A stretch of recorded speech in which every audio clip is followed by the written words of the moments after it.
Hey everybody, it's Dr. Mark Hyman. You know, in 2004, I founded the UltraWellness Center in Lenox, Massachusetts, and I wanted to provide a safe and healing place for patients to come and experience the powerful effects of a new way of healing called functional medicine. It's about dealing with the root causes of disease, and it's been so gratifying and powerful over the last 15 years to run this practice. And over the time, I've gathered some of the best doctors in functional medicine in the world to come work with me. Some of these docs I've been working with for 20 years, believe it or not. We're together in one place. We work with nutritionists and nurses and health coaches. We bring patients the best of care, and we get to the root causes of disease and illness, and we help people support their health.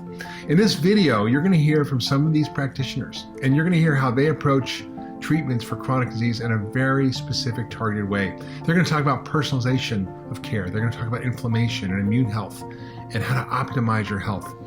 Because true health is really not just the absence of disease, it's about the presence of vitality. So I hope you make this time to create a sneak peek and enjoy the UltraWellness Center staff and look at the amazing things that they're doing. And if you want to learn more about the UltraWellness Center and become part of our clinic, just check out ultrawellnesscenter.com. You'll learn all about us and how to get the best care in functional medicine in the world, I think.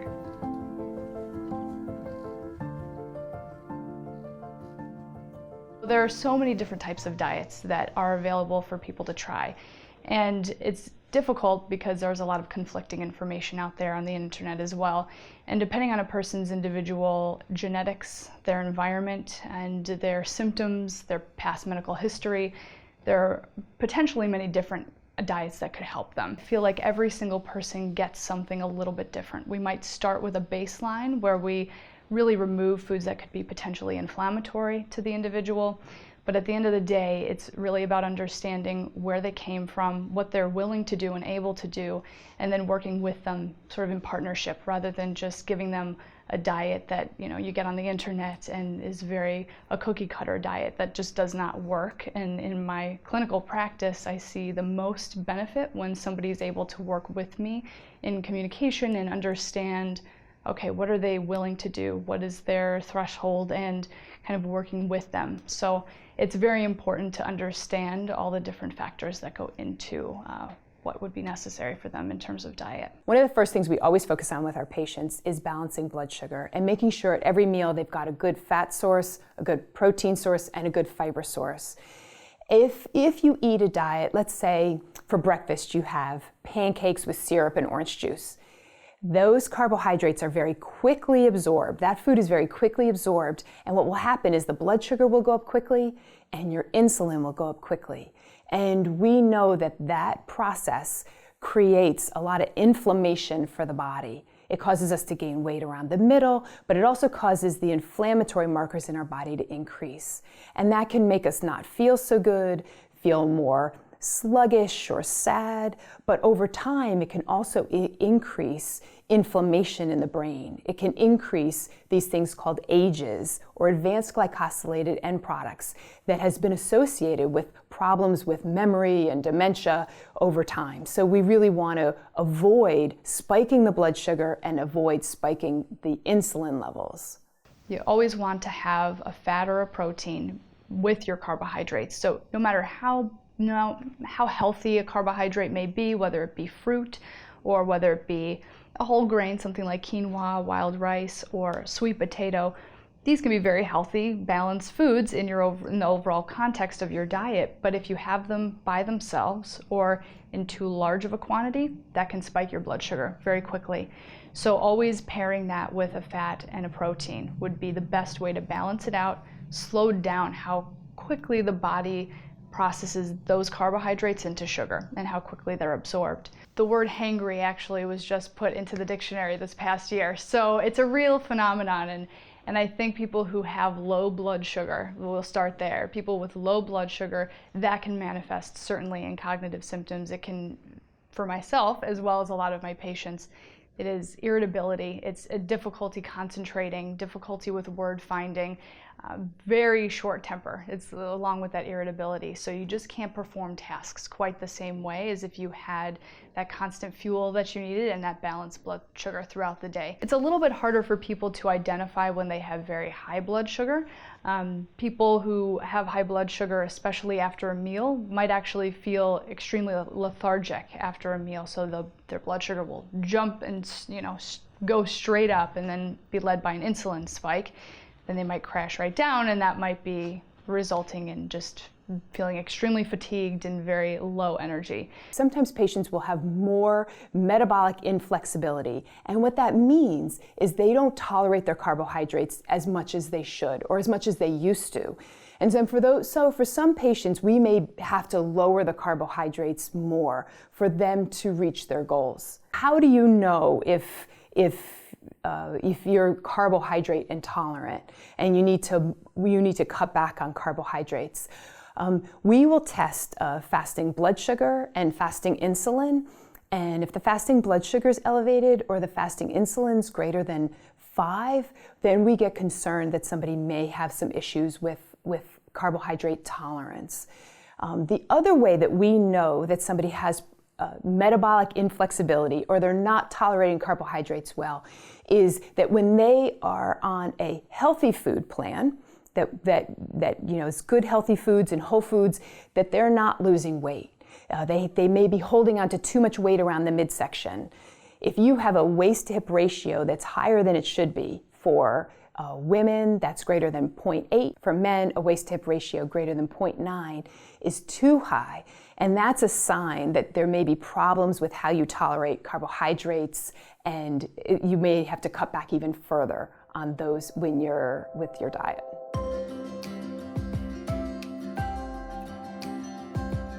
We're looking to see if people have issues with foods, like food allergies or food intolerances.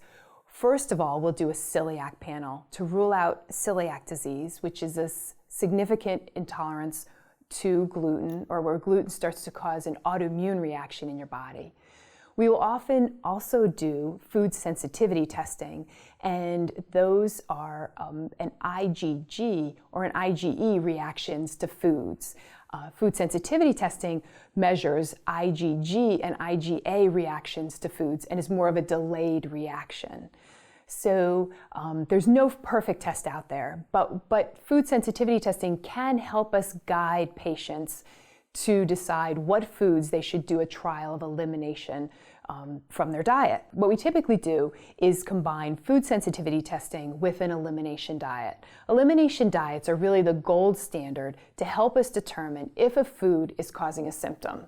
So what we do is you remove the foods that you're either concerned about or the foods that you tested positive for on food sensitivity testing for a period of at least 3 weeks. You see how the body is feeling, and then you can start to reintroduce one food at a time. Stool testing, as nutritionists, we definitely do look at it. I mean, it's something that we work very closely with the doctors, because obviously if there's something more pathogenic or needs to be treated, the doctors address that. But with stool testing, they're looking at a lot of different markers. I mean, the whole area of the gut microbiome, as many of us know, is rapidly expanding. I think we're still kind of in our infancy of what we understand to be the right type of flora for each person. It's probably very individualized. What I look for is the diversity of the bacteria, and what we see for so many people is that they have very low diversity of their gut flora. And that's one of the kind of main things that are coming out, is that the more diverse the bacteria in the gut, the healthier the digestive tract of that person is. In order to help personalized diet, we'll often do testing that looks at vitamin, minerals, and fatty acid levels in the body. So we'll look at their nutritional status. We can test everything from omega-3 levels using an omega quant test, which is very helpful. I find that test really helpful for following up and making sure somebody's getting enough of the essential fatty acids in their diet. We can do tests that look at mineral levels in the body, amino acid levels, protein levels in the body as well. And then finally, we'll do testing that looks at your genetic variations that impact your individual needs for different vitamins and minerals and support. So there are some genes that can impact your underlying need for different vitamins and minerals and different nutritional support. Genetic SNPs that we look at around diet, there are many. I think, kind of like I was thinking with the gut microbiome, I think we're still kind of in our infancy of this whole nutrigenomics, but it is expanding very quickly, and we're really trying to stay on top of it and look at the research and where we're at, and take those markers that have some good science behind them to tailor a way of eating for people. But there are certain genetic markers that can give us a little better idea, again, around this carbohydrate tolerance or intolerance, and help us know, okay, this person genetically probably just can't handle a lot of carbohydrates in their diet, or maybe they can't handle a lot of fats too. I mean, there are people that come back that, we have to watch their saturated fat or their total fat, and we'll kind of fine tune their diet based off those genetics. I look a lot at certain SNPs that I think about. ApoE, the ApoE4, a lot of information behind, increased risk of cardiovascular issues and dementia and Alzheimer's, things like that. There are a lot of genes or genetic variations that we look at around detoxification, in particular glutathione. So individuals that have genetic SNPs like GSTM1, which some folks have deletions in them, they can have a more difficult time making and using their glutathione, which is a very potent detox molecule in the body. And then there are markers around oxidative stress again and inflammation, and what we find are some of the individuals that we see have a high genetic predisposition, so to say, to have more inflammation in their body, produce more kind of inflammatory compounds from their immune system and things like that. And there are ones specific around caffeine and salt and lactose again. A lot of us do develop lactose intolerance at some point in our life, and we can look at certain genetics that would let us know that, yes, this person is definitely higher risk. So I will often tailor the diet to be, encourage them to go lower caffeine or no caffeine if needed, lower salt and things like that. So those are very helpful. And I think it kind of, a lot of our people I see know they have these maybe difficulties, but it's kind of, looking at it from the genetic standpoint, it kind of helps reinforce it and help them to make those changes a little bit more specifically. Right now, what I use the most is Nordic Laboratories. They have a lot of different panels, but around the nutritional piece, there's DNA Diet. That's looking at a lot of, again, these genetic variations that would help us tailor their macronutrients, so to say, around carbohydrates and fats and whatnot. There are actually genetic markers that some people have that increase their likelihood of tasting sweet. So, those people that taste sweet more are probably going to have a little bit more of this, not necessarily addiction, but searching out carbohydrates a bit more and have to be more careful with the carbohydrates that they're having, because they can kind of get hooked on that sweet taste. So there are things around that, and again, the brain chemistry of, how we make dopamine and some of these neurochemicals that can drive us a little bit more to search out certain foods like our rich carbohydrate foods. And then DNA health, I do a lot, and that looks at a lot of those markers I was talking about around inflammation and detoxification, methylation too. The methylation happens all over our bodies, and a lot of people we see have genetic variations that would make methylation maybe more difficult for them, and there's ways to support that with food and supplements. And that it's very, very helpful, because that's where we start kind of tailoring, maybe even their supplement protocol to fit their genetics a little bit better. And obviously checking in with how they're feeling with those things and some of the laboratory work to back up, what these supplements and foods are doing.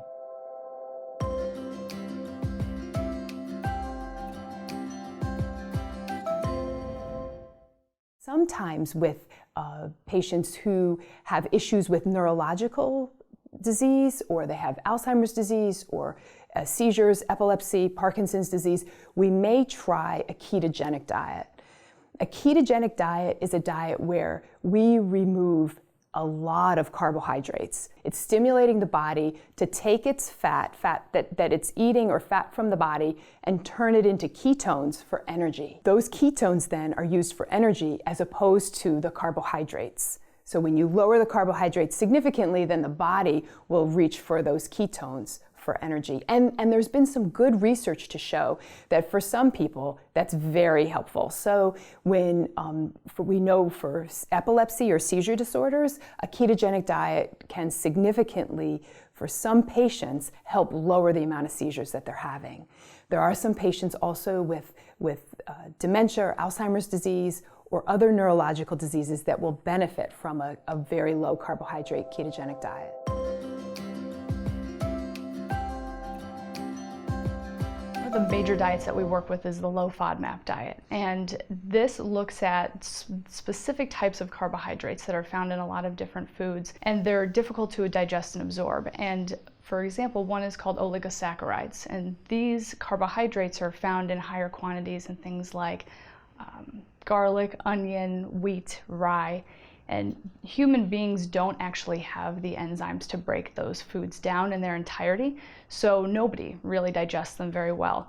So a lot of times when somebody comes to us with gas, bloating, distension, fullness after meals, we may start off by eliminating those foods that we know are more likely to cause those symptoms to be worse, sort of that baseline. And then from there, based on their other symptoms and what else they present to us with, we may add on a few extra foods to take out. I have used the AIP, so the autoimmune paleo diet, before. In my personal experience, I find it to be most helpful for people with autoimmune conditions, as the name would suggest, especially with patients with Crohn's disease, ulcerative colitis, very gut related. The one thing that I caution people against, especially if they're doing this on their own, is consider possibly not always eliminating the nuts and the seeds. I think the nuts and seeds have quite a bit of benefit to them too. I think it's like with any food. There's no good or bad whole food. It's just in the context of how it interacts with that person. And there are so many essential fatty acids and fiber and proteins and fats that all come from nuts and seeds. So eliminating those, unless it's a short-term elimination, can put the person at risk for certain nutrient deficiencies. So what I typically suggest is doing a little bit of soaking and dehydrating of the nuts and seeds, which helps to break down the parts of the nuts and seeds that are more difficult to digest and absorb. So overall, taking out legumes, taking out whole grains, certainly dairy products, and any kind of processed foods and added sugar, that usually benefits most people, especially with autoimmune conditions. The aging process itself is related to inflammation. So inflammation is not good or bad. It really depends upon the situation.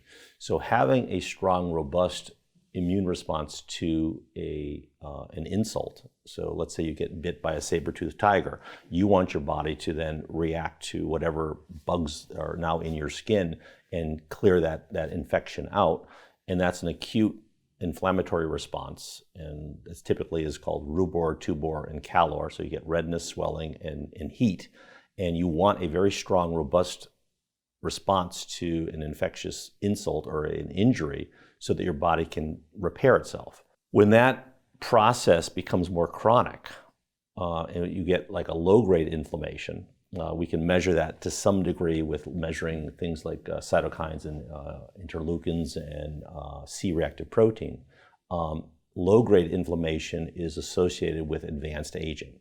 So I actually lecture for the American Academy of Anti-Aging Medicine, and I don't like to call myself an anti-aging doctor because I don't believe that you can stop aging. But what you can do is you can age in a healthy way. You can age in an optimal way so that, as you get older, most people will be happy if they can, they don't have pains in their knees, they can get down on their knees and play with their grandchildren and remember their names. So inflammation is tied in with arthritis, inflammation is tied in with memory loss, and the healthy aging is related to controlling inflammation as we get older. A lot of the conditions that we see, heart disease, is not about cholesterol. It's about inflammation in the setting of lipid abnormalities. Diabetes, high insulin levels, high glucose levels are also part of the inflammatory process. Disruption of the gut microbiome is probably one of the biggest things that I see as a clinician. that is tied in with excess inflammation. And that inflammation is not just, in one area, it's systemic. So it's people who have an inflammatory process, like say, for example, rheumatoid arthritis, you get inflammation in your joints, but you're also at higher risk for heart disease because it's all sort of tied together.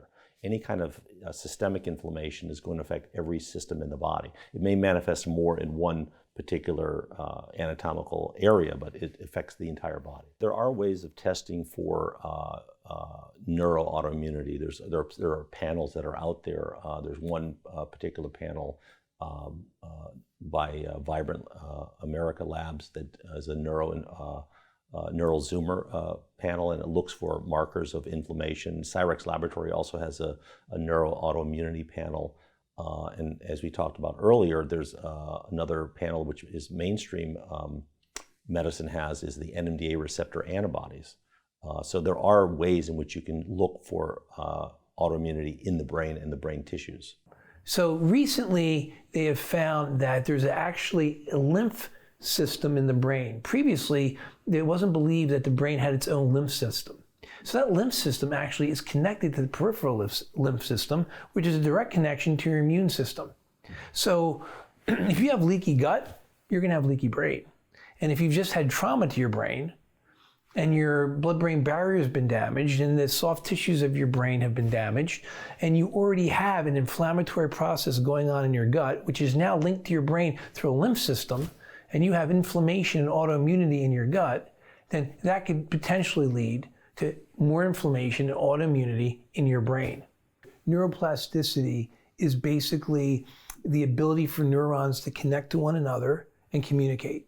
And when you have a brain injury, then that neuroplasticity gets disrupted. And you want to get those neurons to communicate together again. Brain-derived neurotropic factor plays a big role in that. And so anything you can do to increase brain-derived neurotropic factor is really going to help the brain heal. So you want to increase BDNF, and then you want to decrease anything that is going to result in ongoing inflammation. When we talk about inflammation, particularly about the mitochondria, then I use a term called oxidative stress. So oxidative stress is when you're creating what we call free radicals or reactive oxygen species. So going back to that, what happens in your cells when you're actually metabolizing and your cells are using energy, they actually make what I call metabolic exhaust, or metabolic waste.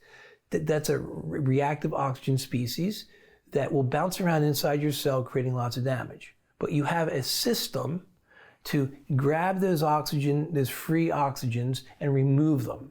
And that's called antioxidation. You're going to stop the oxidation. So you need lots of antioxidants to remove those reactive oxygen species.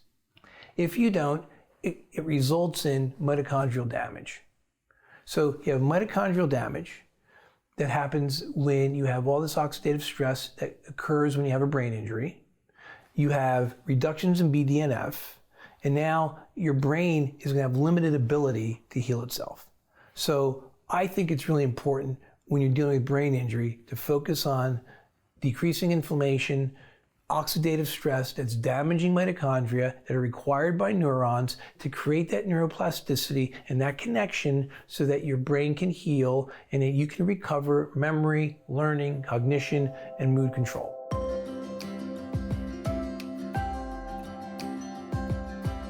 Your mitochondria is so important to your overall health in your brain. And right now, I think a lot of people would say, I want to be physically well as I age, but more importantly, I want to have my memory. I want to be able to be alert and oriented and engaging with people around me. And that's brain health. And when it comes to brain health, I think mitochondria and BDNF are the places that I would really focus on. And we think about mitochondria, and lots of people are worried about dementia, impaired cognition. And when we think about that, we've heard about beta amyloid plaques. And what we need to understand is that what precedes that plaque formation is actually mitochondrial dysfunction. And so protecting your mitochondria is really important. And then you start thinking about what are the things that you do to protect your mitochondria. And that's when we get into thinking about neuroinflammation, autoimmunity, we think about exercise, we think about sleep, we think about how do we eat, and what are those things that we can do to alter mitochondrial health by working in those areas. So, for example, exercise is a way to improve mitochondrial health. Good sleep is a way to improve mitochondrial health. Nutrition absolutely is a way to improve mitochondrial health. Mitochondrial dysfunction occurs when there's been damage to the mitochondria. And if you remember back to biology, the mitochondria are the powerhouse of your cells. We have mitochondria in many cells in our body, or most cells in our body. And these are these organelles, these small organelles that take our food and they turn our food into ATP, or energy. So there's the Krebs cycle that lives in the mitochondria, and that's what takes our food and turns it into ATP, or energy. So when there's been damage to the mitochondria, they're not working properly, and that's what we call mitochondrial dysfunction. One of the main things that causes mitochondrial dysfunction is a poor diet, or a diet that has a lot of junk food in it. The reason we call junk food is because it has a lot of calories. Junk foods have calories, but not a lot of nutrients in them. And you need to have a lot of nutrients for the body to take your food and turn it into ATP, or energy. You need to have enough vitamins and minerals. So when you're eating a diet that's high in foods that don't have a lot of these vitamins and minerals, but is high in calories, that's one of the major reasons that people have problems with their mitochondria. You can also have problems with your mitochondria because of toxins like heavy metals or pesticides. You can have issues with your mitochondria after you have an infection, like a big infection. And you can have issues with your mitochondria if you're not doing enough exercise as well. Genetic variations can also impact how well somebody's mitochondria works. When a patient comes to see me and they're feeling a lot of fatigue or muscle pain, achiness when they walk up the stairs, maybe they have signs of multiple sclerosis or Alzheimer's disease, dementia, Parkinson's disease, migraine headaches, or just headaches in general, I think about the mitochondria. When patients come with chronic fatigue, all over body fatigue, we think a lot about the mitochondria and what we can do to help improve the mitochondria. And we ask that question of why. Why is the mitochondria not working as well as it should be? Testing for mitochondrial dysfunction is something we can do here at the UltraWellness Center, and we do it all the time. We'll do a urine test often that looks at urine organic acids, and it's a test that looks at all the different steps of the Krebs cycle and can give us an indication if somebody's having problems with their mitochondria. We can also do tests that look at oxidative stress markers. Oxidative stress is something that can damage the mitochondria. And so if we see high levels of these free radicals or oxidative stress, then we can infer that there may be a problem with the mitochondria. Finally, we'll do tests that look at functional markers of B vitamins. So things like methylmalonic acid and homocysteine. These are blood tests that can tell us if somebody has enough of these B vitamins like B12 and B6 and folate. And B vitamins are critical for the functioning of the mitochondria because B vitamins are cofactors. They're cofactors that help the steps of the Krebs cycle work properly. So if a patient has signs of mitochondrial dysfunction, whether it's signs of clinical mitochondrial dysfunction or based on testing, then the first thing we do is we say we've got to clean up the diet. So we put somebody on a whole foods diet. We take away a lot of that junk food that is devoid of the vitamins and minerals that the body needs. And so we put people on a diet that's really rich in vitamins and minerals and these cofactors that help the mitochondria work better. We also focus a lot on self-care, other aspects of self-care. Exercise is really important for helping to increase and improve mitochondrial function. So we know we can increase the number of mitochondria people have in their muscles through exercise. We can increase the amount of mitochondria that somebody has when they do more exercise. So getting somebody to increase the amount of exercise they're doing is something we focus on. Well, the American College of Sports Medicine recommends about 150 minutes of cardiovascular exercise a week and 2 days a week of strength training. It's important that we look at where the patient's at. So if they're not doing a lot of exercise, we just say, okay, let's get out and get walking and get moving again and get in a half an hour of walking a day. And if somebody's been doing a lot of exercise but needs more support for the mitochondria, we may increase the intensity of the exercise and add in something like high intensity interval training or HIIT to help increase those mitochondria even more. Most importantly, when we're working with a patient with mitochondrial dysfunction, we have to ask that question of why. Why is there issues with the mitochondria? Is there a toxin? Is there an infection? Is there some medication that they're taking that is causing damage to the mitochondria? And so we need to work to remove those things so that the mitochondria can heal.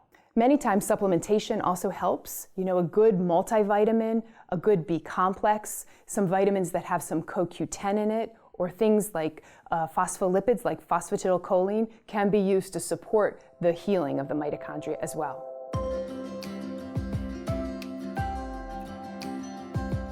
Intermittent fasting is when we only eat during a certain period of the day, and then the rest of that time we don't eat. Because genetically, we're really designed for prolonged periods of fasting. We're only 10,000 years removed from being hunters and gatherers, and genetically, that's not a lot of time. Now we live in an environment and have not genetically adapted to eating 4, 5, 6 times a day. When you do that, your body does not have a chance to deal with all of that metabolic exhaust I talked about earlier, all that oxidative stress. When you do an intermittent fast where you maybe eat only for 12 hours or maybe just 8 hours and then fast the rest of the day, it gives your body the opportunity to remove that metabolic waste and reduce oxidative stress and inflammation. So it's a really critical thing to do in order to allow mitochondria to multiply. We found that with intermittent fasting, you actually increase the number of mitochondria in neurons. So that is one way that you can improve and maintain and assure that yourself that you're going to give yourself the best chance to have good brain health as you age. So intermittent fasting is one approach, and exercising daily is another. There is a ketogenic diet, and the only thing I want to say about that, because a lot can be said, is that insulin resistance in the brain is one of those critical factors that plays into impaired cognition and development of dementia. And the diets that we have that are really high in refined carbohydrates result in insulin dysregulation and inappropriate carbohydrate metabolism. When that starts happening in the brain, it's what we would call type 3 diabetes. You know, and oftentimes people will use the term type 3 diabetes to describe Alzheimer's because of the importance of insulin regulation in the brain. So eating a diet that's really low in sugars and refined carbohydrates is very important. And that's a segue into nutrition. So when it comes to nutrition, the key thing to overall health, and particularly brain health, is you really got to get rid of all of the sugars in your diet and all of the highly processed refined carbohydrates that we eat. You have to replace them with good healthy fats. You have to replace them with good proteins and the good carbohydrates that you get in vegetables and some fruits. More specifically, we want to really concentrate on getting those omega-3 fatty acids into our brain. We want to make sure that we're removing the toxins that come into our foods. So you should always be asking yourself, where's my food coming from? When you're going out to eat and you're at, Texas Roadhouse, ask yourself, where did that meat come from? Because if it came from a confined animal feeding operation, then it's pretty much going to be toxic. You're going to have the glyphosate from the grains that animal ate to the antibiotics and the hormones that it was injected with in that meat. And that grain-fed meat is higher in omega-6 fatty acids than it is omega-3s, and it's just much more inflammatory. You have to ask yourself, where did those vegetables come from? Where did those fruits come from? What were they sprayed with? It's not only are you making sure you're getting the right things in your food, but make sure you know where your food's coming from and you're not getting the toxins that could be associated with foods that just aren't processed and made available to us in a way that's healthy. Specific things in foods that you can eat is make sure you get plenty of the omegas, as I said before, and other healthy fats, and there are other nutrients like high doses of vitamin A, vitamin D, vitamin C, all known to decrease inflammation and help stem the tide of the oxidative stress that we have in our body.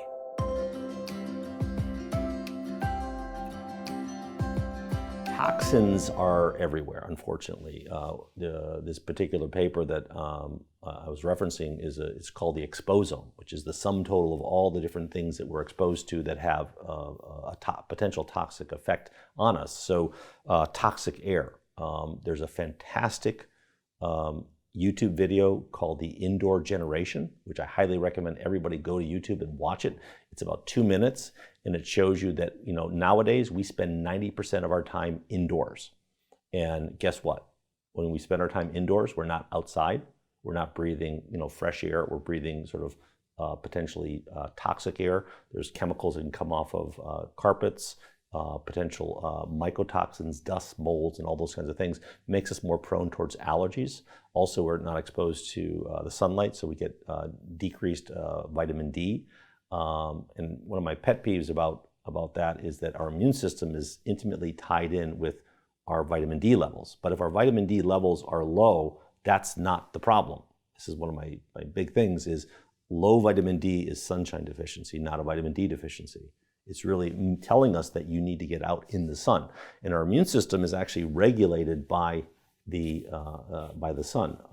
When we get ultraviolet radiation, that actually dampens down our immune response so we're not overly reactive. So living indoors excessively exposes us to toxins. A new car, that new car smell, you don't want that. I always tell people that that new car smell is a toxic thing. And if you do happen to buy a new car, keep the windows rolled down for like 2 years, because until that new car is gone, you're actually inhaling those toxins. Water is another source for toxins. Most water supplies are checked for microparticles and cloudiness and certain types of bacteria like E. coli. It doesn't test for all the other compounds that are in it, but potentially antibiotics, hormones, glyphosate, a whole bunch of different things. So you can be exposed to toxins through the water that you drink. And then obviously food and food additives, food colorings, food dyes, food additives. The less processed food that you eat, the better. So those are probably some of the biggest sources of toxins. I think it's the wonderful mantra that Michael Pollan has, the omnivore's dilemma about, what do you do? What should I eat? And he says, eat food, not too much, mostly plants. And when we talk about food, I tell you want to eat real food that's found in nature, hopefully, non-pesticide laden food. You don't want fast food. You don't want fake food. You don't want frankenfood. You want real food, stuff that's found in nature, stuff that does not have a label. So those are sort of simple things that you can do in terms of eating clean. And then the other thing which you talked about earlier as a potential toxin is the EMFs. And this is our exposure to the electromagnetic spectrum. Electrical fields, magnetic fields. Now, you can't go into a doctor's office and get your EMF exposure measured because there's no blood test, there's no stool test, there's no urine test to check for this potential toxin. And EMF toxicity is a real phenomenon. Our bodies are bioelectric. When we check our EEG, we're measuring electrical waves coming off of the brain. When we check our EKG, we're measuring electrical waves coming off of the heart. And our bodies can be impacted by these EMF frequencies. Some people are more susceptible to them, and there are some really good papers that show that EMF pollution is actually affecting our immune system in an adverse way. So, checking your EMF exposure. If you have your smartphone like this, you should not have it on your person. You'd always want to have it in airplane mode when it's in your pocket or near your person, because that, actually I think within the fine literature of Apple, they tell you don't have it near your body because of the long-term EMF exposure. It's not going to hurt you right away, but over time, low-grade EMF exposure is not good for your body. So if you have really good parents, your body's ability to detoxify, I call it the George Burns gene. He lived to 100, he had a cigar and a martini in the hand, and he's doing fine, all right? Some people get away with that stuff. So checking your detox pathways can actually be very insightful. It can tell you, to some degree, okay, I need to be really, really careful about my exposure to toxins because I'm not as good at detoxifying. Having that insight is helpful. It's not necessary, but it is helpful. I find it very helpful when I'm treating patients, so I can sort of see, where they might need a little bit of support. Detoxification is this generic term, but there actually is a science to detoxification. So our body's ability to detoxify is very complicated, but we can do that. And then making sure that you're drinking lots of water. So hydration helps with detoxification. Moving your bowels helps with detoxification. Sweating will help with detoxification. And then supporting the detox pathways through food interventions. And then sometimes you might want to even support that through various directed nutrients.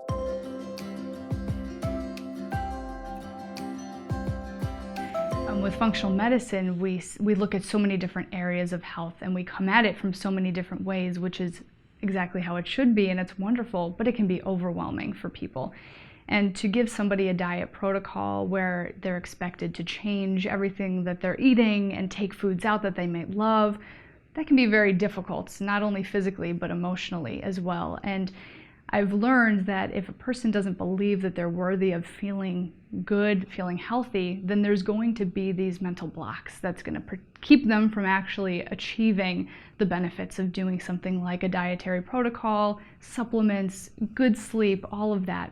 So usually what I do is start off by encouraging people to have a very clear vision of where they want to be, how they want to feel, and actually feel it as if they're already there. Because unless you have that clear vision, there's a lot of ambiguity around, okay, what am I doing? What's the point of this? If they have a real clear purpose and understand the reason why they're doing what they're doing, that can set the foundation to really help them be more resilient when things do get difficult, because stresses come up, things get difficult, and when you have to give up your cheese, it gets very challenging when cheese is available to you. But if you have that clear understanding of why and the fact that you are worthy of the benefits of doing something that might in the moment feel a little bit more restricted or a little bit more of a sacrifice in the short term, then there's going to be more likelihood that they'll stick with it when things get difficult. So having that clear vision, and then over the course of time, trying to take this really otherwise overwhelming plan and break it up into small little chunks that are much more doable. So little goals, even if it's just this 1 week, I'm going to drink an extra cup of water. It doesn't have to be, oh, I'm going to eliminate every single food that you asked me to.